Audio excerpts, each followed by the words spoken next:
Shalom, shalom, désolé pour cette interruption, donc c'est une question technique. Alors, encore une fois, que Dieu vous bénisse en abondance.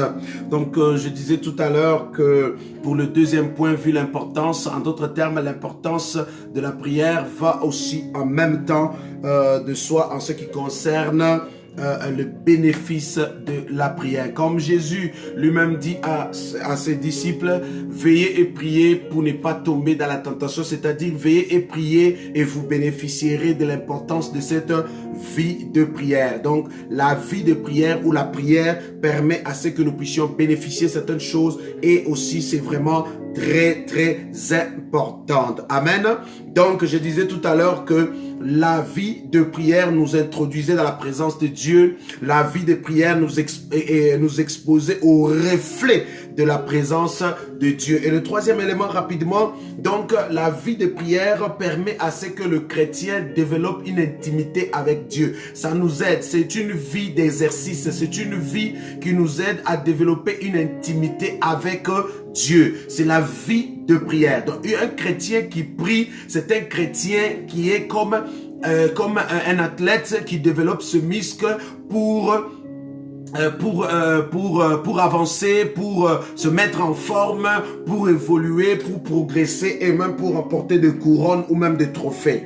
Donc, pour porter des couronnes et même avoir des trophées. Donc, la vie de prière nous aide à développer une intimité avec Dieu. Donc, si tu veux avoir une vie intime avec Dieu, une vie d'intimité avec Dieu, vis une vie intense de prière, vis une vie intense de prière, frères et sœurs. Amen. Donc, la vie de prière nous aide à développer une intimité avec Dieu. C'est ça. Donc, et le quatrième élément rapidement où nous parlons ce soir de la vie de prière qui est le dialogue permanent d'un chrétien avec Dieu, parce que tu ne peux pas vivre une vie chrétienne sans avoir une parfaite une vie permanente de dialogue avec le Seigneur ou en d'autres termes avec celui dont tu crois. Amen, amen, amen. Alléluia. Donc, tout à l'heure, je disais que la vie de prière nous empêchait de tomber dans la tentation comme notre texte de base d'aujourd'hui. Donc, la vie de prière nous aide à ne pas tomber dans la tentation. Une personne qui prie, qui vit une vie de prière, c'est une personne qui est en permanence dans la présence de Dieu. Une personne qui vit ou qui marche ou qui dans sa vie, son quotidien, ses mœurs ou même sa relation avec Dieu se développe au fur et à mesure parce que tu passes du temps à parler avec Dieu. C'est une personne qui est complètement dans l'intimité avec Dieu. C'est une personne ayant cette intimité avec Dieu et c'est d'office te donne la force, la puissance. C'est que le reflet de la présence de Dieu qui est sur toi permettra à ce que, bien aimé, même l'oppression, la tentation ne puisse pas t'attraper, ne puisse pas même te contrôler. Parce que tu as une vie permanente de prière. C'est-à-dire, tu as une vie d'intimité avec Dieu. Tu as une vie de relation avec Dieu. Tu as une vie dans la présence avec Dieu. Voilà une vie de prière. Donc, tu ne peux pas vivre une vie chrétienne sans avoir une vie de prière. Et au moment où tu as une vie de prière, tu vas bénéficier de la présence de Dieu. Au moment où tu as une vie de prière, tu vas bénéficier du reflet de la présence de Dieu. Au moment où tu as une vie de prière, tu vas développer une intimité avec Dieu. Mais maintenant, au moment où tu as une vie de prière, cela va permettre à ce que tu sois fort ou même dynamique face à toute tentation. Pourquoi? Jésus va dire dans Matthieu chapitre 26 verset 41, veillez et priez pour ne pas tomber dans la tentation.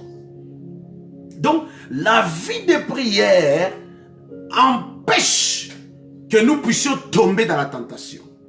La vie de prière empêche que tu puisses tomber dans la tentation, frère.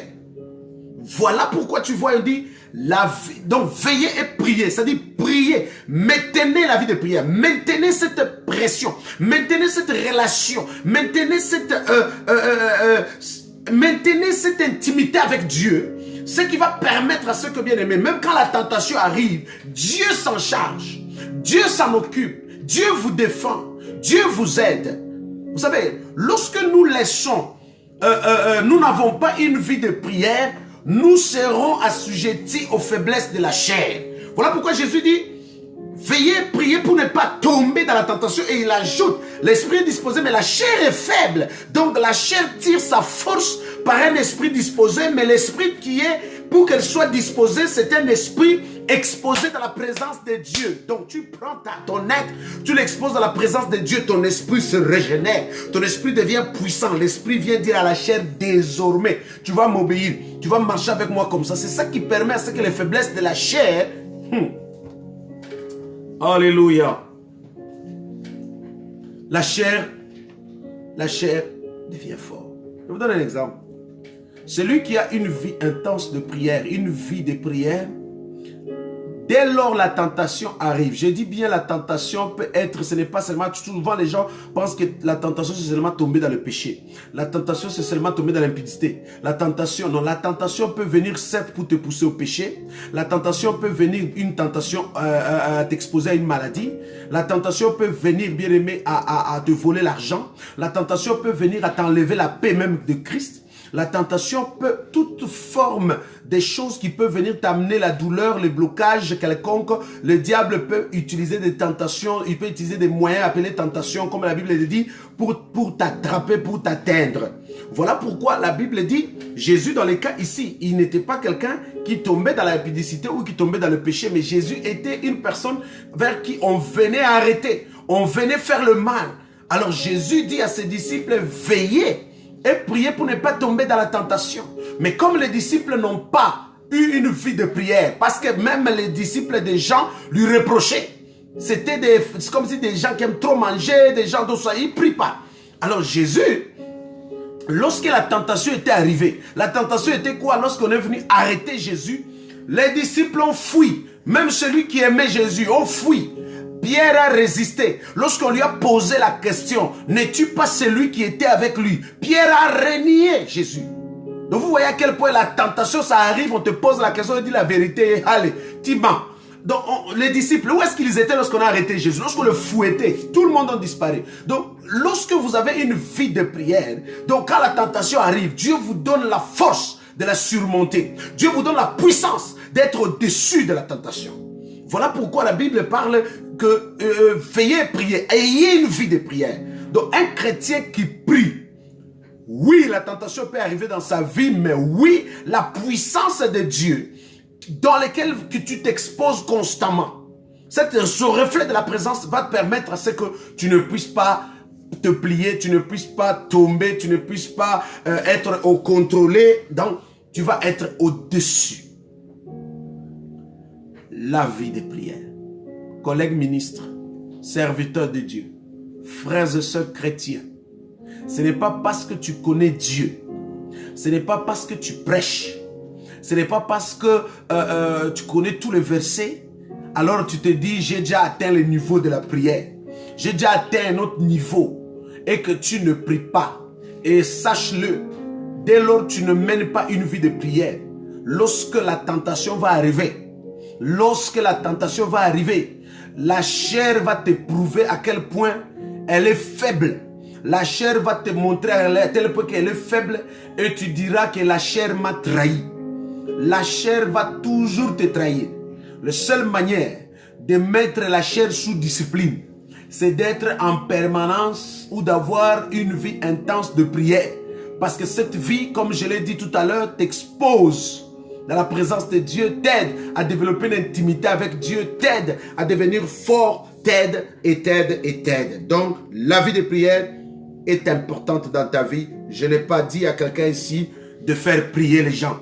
Tu ne pries pas, tu veux seulement que les prophètes prient pour toi. Tu ne pries pas, tu envoies un $50 aux hommes de Dieu pour qu'ils puissent prier pour toi. Tu ne pries pas, tu amènes toujours des enveloppes, prier pour moi. Non, ça c'est pas une vie de prière. Tu demandes une prière, on va te soutenir, donne ton offrande, pas de problème. Amen, que Dieu te bénisse. Mais sauf que cela n'est pas une vie de prière. La vie de prière, c'est une vie dans laquelle que toi tu t'engages à être dans la présence de Dieu, à parler avec lui. Alors, le 5e point, nous sommes dans Jérémie, c'est un verset connu, Jérémie 33, verset 3. Nous voyons que la Bible dit que Jérémie 33, verset 3, j'aime ce verset, très important. Amen. Gloire à Jésus, gloire à Jésus. Nous connaissons ce verset. Oh là là.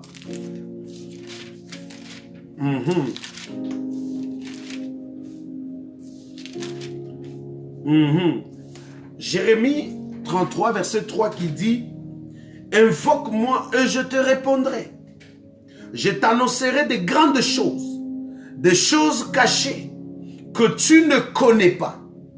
Donc, en d'autres termes, la vie de prière, lorsque tu as une vie permanente de prière, une vie de dialoguer avec Dieu, n'oubliez pas toujours, je dis, la vie de prière t'introduit dans la présence de Dieu. La vie de prière t'expose au reflet de la gloire de Dieu. La vie de prière, bien aimé, je dis bien, développe ta vie en ayant une intimité avec Dieu. Je précise encore que la vie de prière empêche que la tentation puisse avoir le dessus de ta vie. C'est-à-dire que tu seras toujours fort. Mais maintenant ici, voici ce que la Bible dit, Jérémie 33, verset 3. La Bible dit ceci: invoque-moi, je te répondrai. C'est-à-dire, lorsque tu as une vie de prière, bien aimé, Dieu va maintenant commencer à t'accorder des révélations. Dieu va te montrer des choses que tu ne connais pas. Dieu va te révéler des choses cachées. Il y a des choses dont je vous parle ce soir, mes chers amis, qui concernent mes aïeux, mes ancêtres, mes grands-parents que je n'ai pas vus. Bien aimé, des engagements quelconques que mes ancêtres ont eu, probablement avec, pour les plantations, ou je ne sais pas, la pêche, ou même la cueillette, quelque chose. Il y a des choses, bien aimé, que je connais, ça n'a rien à voir avec l'histoire. Mais ce sont des choses qui m'ont été révélées par Dieu, afin de me donner maintenant la ligne directive pour ma vie de prière par rapport à mes origines ou même par rapport à ma famille. Voilà pourquoi j'ai dit ceci, frère. La vie de prière permet à ce que tu puisses avoir des révélations, des choses cachées que tu ne connais pas, des choses probablement à venir pour que cela ne puisse pas te surprendre, et même tant d'autres choses qui se sont déjà passées, dont tu vis aujourd'hui les conséquences, tu vois des réclamations. Alors ta vie de prière, souvenez-vous, la vie de prière de Jésus permettait même que Jésus, lorsqu'il regardait Pierre en train de manger, Pierre en train de vivre avec ses disciples, mais Jésus a vu que Pierre était réclamé. Il y avait une réclamation dans Pierre. Comment Jésus a su? Jésus est un homme de prière. Jésus est un homme de prière. Vous savez, hein, la vie de prière te donne les yeux spirituels. La vie de prière te donne les révélations. La vie de prière, bien aimé, t'aide à connaître certaines choses cachées même de tes ennemis. La vie de prière, Dieu va permettre à ce que, bien aimé, que tu ne puisses pas te retrouver au mauvais endroit et même subir des choses prévues et programmées, soit contre toi ou même donc qui n'étaient inattendues. Parce que tu es une personne de révélation. Si tu veux connaître les choses cachées, si tu veux connaître tu veux avoir la vie des révélations, sois une personne de la vie de prière. Sois une personne de vivre constamment dans la prière. Pas ce genre de prière, Seigneur, protège-moi, donne-moi. Non. Prends le temps de parler avec Dieu. Volume 1 de notre temps d'enseignement ici, vous pouvez l'écouter du vendredi passé. Nous avons tout parlé en ce qui concerne la vie de prière et les sortes de prières que tu peux faire et comment prier. Alors aujourd'hui, mes chers amis, je dis à quelqu'un, alléluia, oh non, j'aime la parole de Dieu. Amen. Un peuple sans révélation. Un peuple sans révélation, nous sommes dans le livre de Proverbes 9, est un peuple sans fin. Un peuple sans avoir la révélation de Dieu est un peuple qui se laisse aller. C'est un peuple qui vivra en désordre. Donc lorsque tu n'as aucune révélation de ta vie, aucune révélation de ta famille, aucune révélation de choses qui t'arrivent, aucune révélation de choses, tu fais que des erreurs, tu te retrouves dans des situations difficiles. Je dis bien ici, je ne suis pas en train de t'envoyer à dire, viens me demander qu'est-ce que Dieu a dit. Je ne suis pas ici d'aller chercher un prophète. Vous allez voir quelqu'un, il a un pasteur, il a un prophète, il a... Donc, tu t'es déjà fait une église virtuelle. Non, frère. Prie. Le problème ici, ce n'est pas de te faire une église virtuelle et faire prier les gens. Ce sont tes dollars qui permettent à ce que quelqu'un prie là-bas, quelqu'un prie. Tu fais gêner les gens même partout. Non, ce n'est pas une vie de prière ça. Non, non, non, ce n'est pas une vie de prière. Et la vie de prière, ce n'est pas de dire non, je dois aller à la montagne quelque part en Haïti pour prier ou je dois aller à Mangengengue pour prier. Non, la vie de prière, la Bible dit l'heure est venue où il n'y a pas question d'aller à cette montagne-là, où ce n'est pas question d'aller à Jérusalem. L'heure est venue où les frères vont prier en esprit et en vérité. Ce n'est pas ces lieux-là qui déterminent l'efficacité de ta prière. C'est ton cœur à toi disposé à se plonger devant celui qui est là. Parce que la Bible dit celui qui s'approche de Dieu doit croire qu'il existe. Tu peux t'approcher de Dieu dans ta chambre à coucher. Tu peux t'approcher de Dieu dans ta maison. Tu peux t'approcher de Dieu partout où tu es. Tu t'approches de Dieu, tu sais que Dieu, tu es là. Alors tu pries. Alors en cherchant sa face bien-aimée, Dieu t'ouvre les yeux. Amen. Dieu te révèle des choses. Et tu en as besoin. Voilà l'importance de la vie de prière. Amen. Donc, Jérémie 29, verset 11. La Bible dit, je connais le projet que j'ai tracé sur toi, le projet de bonheur et de paix, pour que tu aies un avenir et une espérance. Amen. On va lire ça, je préfère le lire encore tel que la Bible dit, le Jérémie 29, 11, amen. Car je connais les projets que j'ai formés sur vous, dit l'Éternel, projets de paix et non de malheur, afin de vous donner un avenir et de l'espérance. Le verset 12 dit, vous m'invoquerez et vous partirez, vous me prierez et je vous exaucerai, vous me chercherez et vous me trouverez, si vous me cherchez de tout votre cœur. Alléluia. Il précise encore au verset 14, il dit, je me laisserai trouver par vous, dit l'Éternel. Amen. Je me laisserai trouver par vous, dit l'Éternel. Donc Dieu dit, il connaît le projet qu'il a tracé sur toi, le projet de paix et de bonheur, pour que tu aies un avenir et une espérance. Mais à une condition, invoque-le, cherche-le. Cherche-le. Il dit quand tu le cherches, il se laissera trouver. Quand tu le cherches, il sera trouvé. Quand tu le pries, il va en faire quoi? Répondre. Donc tu comprends ici, il ne suffit pas seulement de dire je connais les projets que l'Éternel a tracés sur moi. Non. Le projet que l'Éternel a tracé sur toi est le bénéfice de quiconque invoque et cherche la face de Dieu. Donc tu dois être une personne de prière. C'est une personne dont les portes lui seront ouvertes. Les portes lui seront ouvertes et tout lui sera accordé. Et même le projet de Dieu, tu en bénéficieras. Donc la vie de prière permet à ce que tu puisses bénéficier même le projet de Dieu dont Dieu dit dans Jérémie chapitre 29 verset 1 jusqu'au verset combien? 14. Alléluia. Amen. Gloire au Seigneur. La vie de prière. Alors rapidement mes chers amis, je m'en vais Genèse chapitre 19 verset 11 et 2 Rois le chapitre 6 verset 8 à 17. 2 Rois le chapitre 6 verset 8 à 17. Amen, amen, amen, amen. Quand vous lisez la parole de Dieu ici, on va aller rapidement, Genèse, tellement, vite.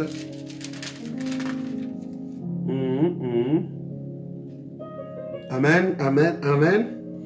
Et puis rapidement, 2 Rois.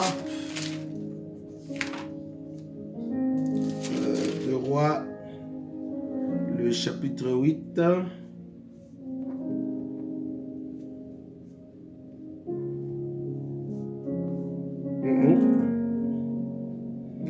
Chapitre 6.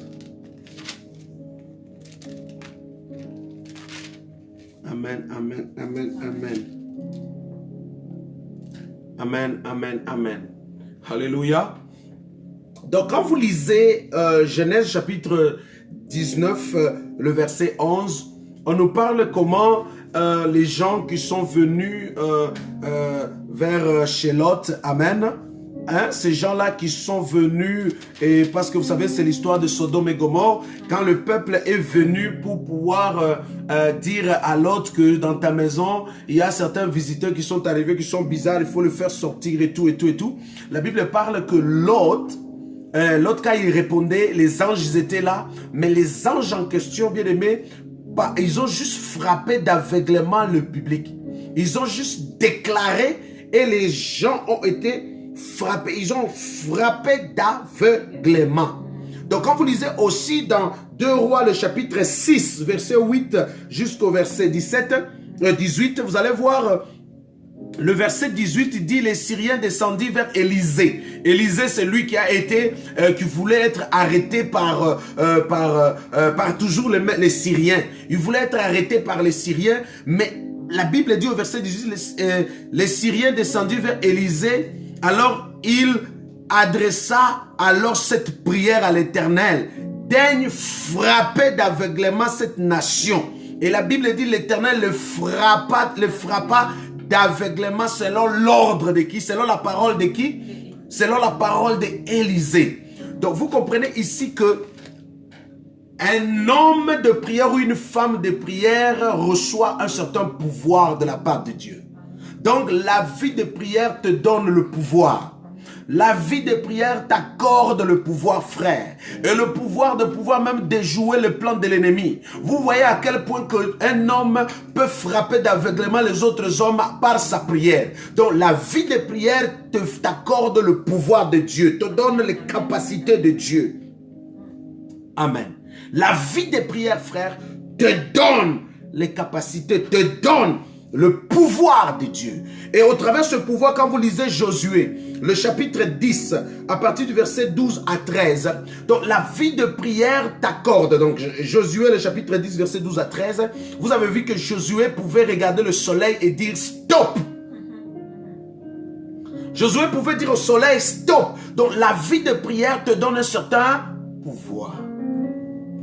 Quand tu pries constamment, tu as le pouvoir de Dieu. Tu as cette force de Dieu, cette capacité de Dieu de regarder le soleil et de dire stop, de regarder même la tempête et de dire arrête-toi, de regarder même la situation et de dire stop là au nom puissant de Jésus.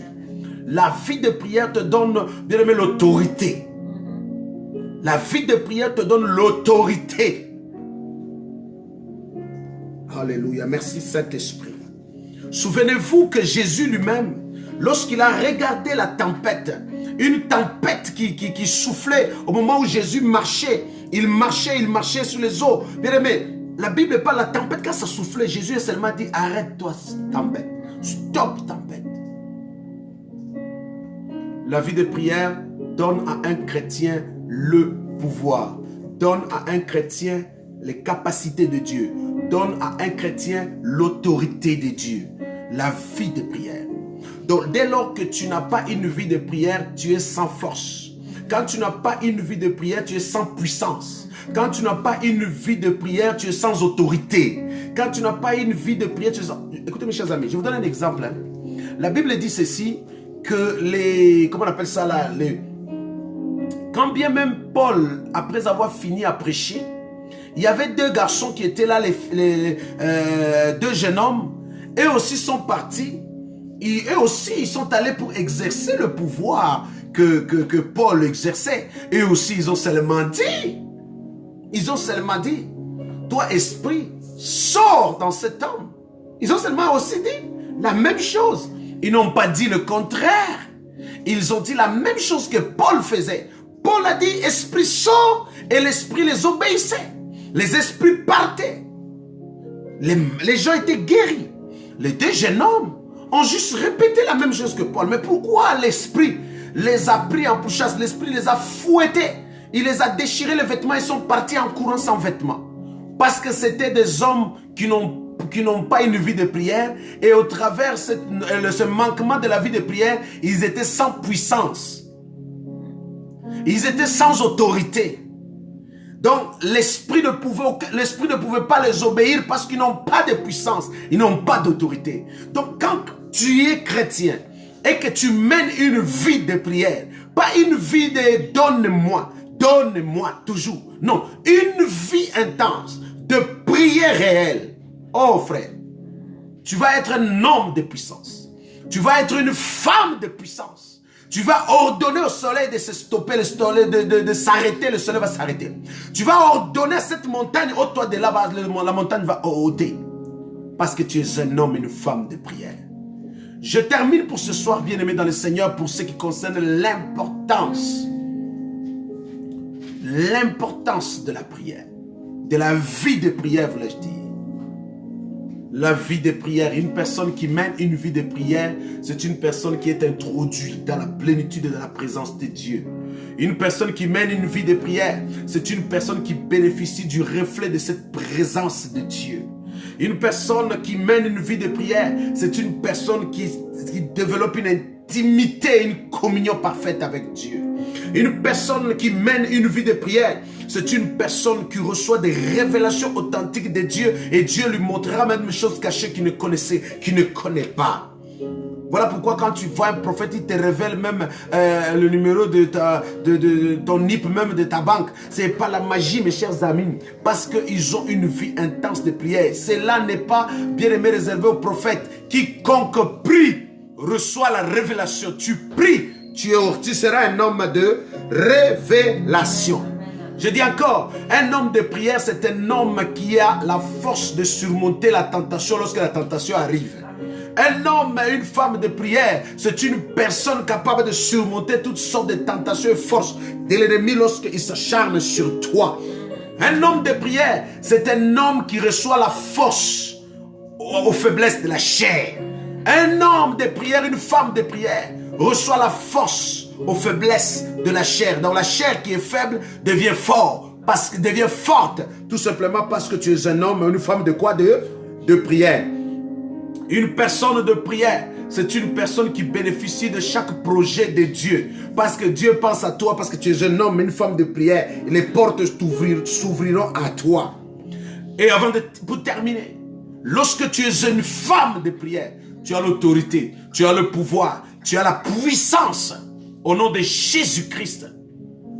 Parce que tu es une femme de prière. Tu es un homme de prière. Ainsi parle l'Éternel à quelqu'un ce soir. C'est très important, frères et sœurs. C'est très capital, bien-aimé dans le Seigneur. Tu peux déjouer les plans de l'ennemi dans ta famille lorsque tu mènes une vie de prière. Tu peux déjouer les plans de ceux qui complotent contre toi parce que tu mènes une vie permanente de prière. Il y a des choses qui te sont cachées. Même, vous voyez, Abraham était un homme de prière. La Bible même dit, cacherai-je à mon ami Abraham mes projets ou ce que je veux faire? Pourquoi Dieu n'a pas caché Abraham? Abraham était un homme de prière. Tu es une femme de prière. Sois une femme de prière. Dieu ne te cachera rien. Sois une femme de prière. Tu auras le pouvoir, l'autorité de dire à cette montagne, ôte-toi de là. Sois un homme de prière, bien-aimé. Il y a des choses que tu vas voir. Sois une femme de prière, bien-aimé. Le reflet de la présence de Dieu. Tu n'auras pas besoin de courir après la chance. Alléluia. Vous savez, on passe beaucoup du temps à demander à Dieu certaines choses et pourtant on devait passer beaucoup du temps à adorer Dieu. Parce que tellement tu es dans la présence de Dieu, tu vois la gloire, tu contemples sa puissance, le reflet de sa gloire est sur toi. Ça te fait que du bien, tu veux que rester là. Parce que tu es dans la présence de Dieu. La prière. La prière. Vous savez le combat que tu as dans ta vie. Ce combat-là, tu vas le vaincre au nom de Jésus. Les esprits là, ils savent très bien que tu es plus que vainqueur. Ils savent ça. Mais la seule chose l'ennemi a peur, c'est pas parce que tu connais la parole. Non. Parce que tu pries beaucoup. Voilà pourquoi le combat de l'ennemi, c'est de venir combattre ta vie de prière.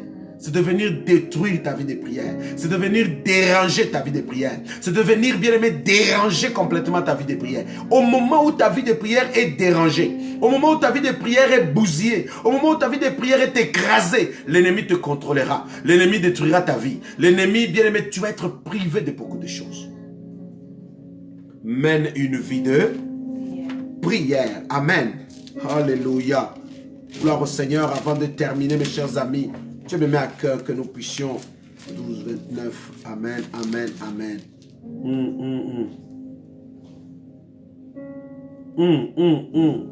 Gloire au Seigneur, gloire au Seigneur, gloire à Jésus.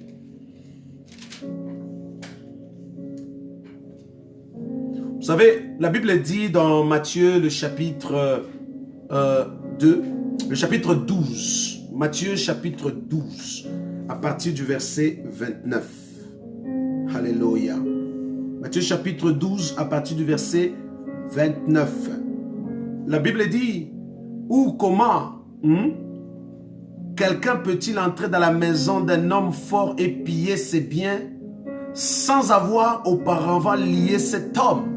Comment quelqu'un peut-il entrer dans la maison de l'homme fort et piller ses biens sans avoir d'abord auparavant lié cette personne?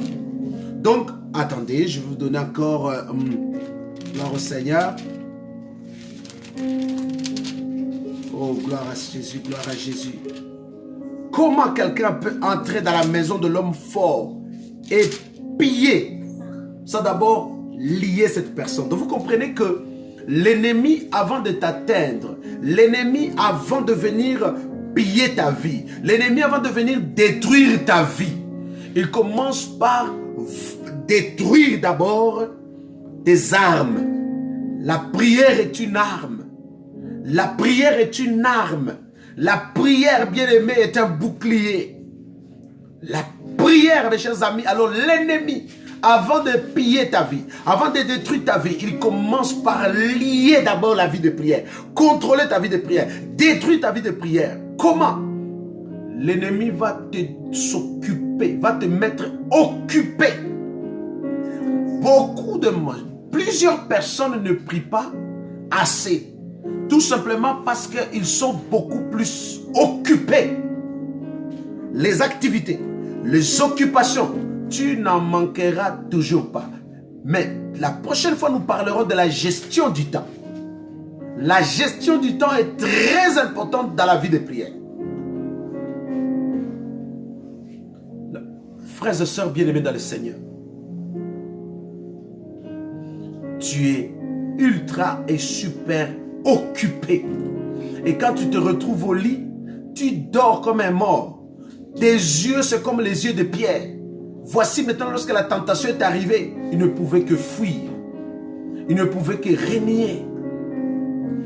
Je vous invite, bien-aimés dans le Seigneur, ce soir, à préserver jalousement la vie de prière.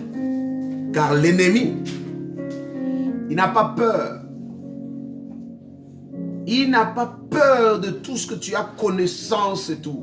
Mais mène une vie de prière, tu dérangeras l'ennemi. Mène une vie de prière. Alors ce soir, bien-aimés dans le Seigneur, je vais inviter tout le monde à prier avec moi. Tu pries avec moi, tu dis Seigneur, allume en moi la vie de prière. Allume en moi, Seigneur, la vie de prière au nom de Jésus.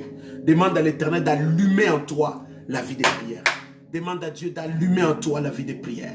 Demande à Dieu, Seigneur, allume en moi cette vie de prière. Allume en moi cette vie de prière. Allume en moi cette vie de prière. Allume en moi cette vie de prière, Seigneur. Allume en moi cette vie de prière, Jésus. Allume en moi cette vie de prière éternelle. Allume en moi, Seigneur, cette vie de prière, Seigneur. Rallume en moi la vie de prière, Jésus. Que ma vie soit une vie paix, Papa, ma vie, que je puisse mener une vie de prière. Que je puisse prier intensivement, Seigneur. Père, chaque jour, Seigneur, que je puisse prier. Seigneur, à chaque instant que je sois une femme, un homme de prière. Seigneur, notre Dieu, Père éternel. Seigneur, je n'ai pas d'autorité ni de puissance parce que je ne prie pas. Seigneur, je ne vois pas certaines choses, oh Dieu, parce que je ne prie pas. Seigneur, notre Dieu, je prie ce soir, Père, parce que je suis privé de la plénitude de la présence de Dieu. Parce que je ne prie pas, Seigneur, notre Dieu. Je passe beaucoup du temps dans le parvis que d'être dans la présence de Dieu. Seigneur, je prie ce soir, éternel Dieu des armées, rallume la vie de prière dans l'humanité. Rallume la vie de prière dans la ville. Rallume la vie de prière en nous, Jésus. Allume la vie de prière, ô Dieu, dans la province. Allume la vie de prière, ô Dieu des armées, au nom puissant de Jésus. Alléluia. Merci, Saint-Esprit, Père. Allume en nous la vie de prière. Allume dans mon frère la vie de prière éternelle, ô Dieu des armées, afin d'avoir l'autorité, d'avoir la puissance, de déjouer les plans de l'ennemi, Seigneur. Ô Dieu, allume la vie de prière en lui, dans le nom puissant de Jésus, afin de ne pas tomber dans la tentation. Allume la vie de prière, Seigneur, afin d'avoir les yeux spirituels et des révélations. Allume la vie de prière, Seigneur, notre Dieu, dans le nom puissant, afin de développer l'intimité avec Dieu. Allume cette vie de prière dans la ville, dans la province, dans la vie de ma soeur, au nom puissant de Jésus, Yahweh Papa, la vie des prières dans l'église de la grâce, Seigneur, la vie des prières dans chaque fidèle frères et sœurs, la vie des prières dans chaque membre, Seigneur, dont nous prions ce soir, la vie des prières ce soir, éternel Dieu des armées, Seigneur, allume ce vent-là de prière dans cette ville, dans cette province, Seigneur, réveille, Seigneur, notre Dieu, les églises, oh Dieu, réveille les hommes de Dieu qui ne prient plus, Seigneur, notre roi, réveille les hommes de Dieu qui ne veillent plus non plus, qui ne jeûnent plus, réveille, Seigneur, les hommes, les chrétiens, Seigneur, qui ne prie pas, Seigneur. Nous sommes devenus des chrétiens lorsque la tentation arrive et que nous tombons, Seigneur, mais sans pour autant au préalable, Seigneur, mettre des garde-fous. La prière, Seigneur Jésus. La prière, Seigneur, notre roi. La prière, Seigneur, dans la ville. La prière dans la province. La prière dans ce pays. La prière, Seigneur, notre roi. Au nom de Jésus, Père, entends les cris de tes enfants ce soir et exauce-les. Entends les cris de tes enfants, Jésus, exauce-les. Exauce-nous ce soir, exauce chacun de nous, Père. Exauce-nous, Éternel, entends nos cris, Seigneur, essuie nos larmes, Éternel. Tel que tu as entendu le cri, ô Dieu, des Hébreux en étant en Égypte, entends le cri de ma soeur. Seigneur, entends le cri de chacun de nous. C'est dans le nom puissant de Jésus. Merci pour ce soir, Éternel. Merci, Yahweh, Papa. C'est dans le nom de Jésus. Merci, Saint-Esprit. Merci, Emmanuel, le Dieu élevé, le Dieu tout-puissant. C'est dans le nom puissant de Jésus. Je prie pour ma soeur et mon frère ce soir qui est connecté, qui prie avec moi. Seigneur Dieu, celui qui n'a pas une vie de prière découragée. Et lorsqu'il prie, Seigneur, il sent la lourdeur et la fatigue. Je prie, Seigneur, que tu lui accordes la vie, qu'il puisse être cet homme et cette femme qui médite la parole, qui cherche la face de Dieu. Au nom puissant de Jésus. Ouvre les écluses des cieux pour ma soeur. Ouvre les écluses des cieux pour mon frère. Ouvre les écluses des cieux pour chacun de nous. Au nom puissant et glorieux de Jésus. Seigneur, vois toutes les églises dans lesquelles la vie de prière, la vie de prière. Alléluia. Seigneur, vois, Seigneur, Seigneur, notre roi, dans le nom puissant de Jésus, Seigneur. Vois, Seigneur, notre roi, la vie de ceux, Père, qui ne prient pas, ceux qui ne cherchent pas ta face. Seigneur, ceux leur vie de prière, Seigneur, que le diable a déjà volé. Ceux dont, Seigneur, le diable a déjà étouffé. Seigneur, qui ne prie pas. Seigneur, je prie que tu réveilles la prière en eux. Je prie que tu réveilles la prière en eux dans le nom puissant de Jésus. Je prie, Yahweh, Papa, que tu réveilles la vie de prière en eux, éternel Dieu. C'est dans le nom de Jésus. Réveille la prière. Seigneur, que le réveil de la prière soit dans les églises. Le réveil de la prière, Seigneur, trop de méditation, trop de protocoles, Seigneur. Trop de décorations, Seigneur. Seigneur, trop de programmes, Seigneur. Mais sans la prière. Seigneur, je prie, éternel, ô Dieu des armées. Ramène la prière dans la ville. Ramène la prière dans la province. Ramène la prière en nous. Au nom puissant de Jésus. Ainsi nous avons prié au nom de Jésus-Christ. Amen. Amen, amen, amen. Que Dieu vous bénisse. Amen. Mes chers amis, nous voici à la fin de notre temps de ce soir, dont je vous invite encore à vous connecter demain à partir de 10h30. Nous aurons notre temps d'intercession et de prière à nouveau. Mais à cela, mes chers amis, je vous invite à se joindre à nous dans un jeûne et prière de 15 jours, du 1er jusqu'au 15 décembre, nous serons en prière, d'une manière permanente, nous serons en prière et bien aimé, nous allons nous rencontrer à l'église, nous allons prier aussi en ligne, ça va être vraiment un bon marathon, le marathon bien aimé des prières où nous allons prier ensemble et ça va être fantastique.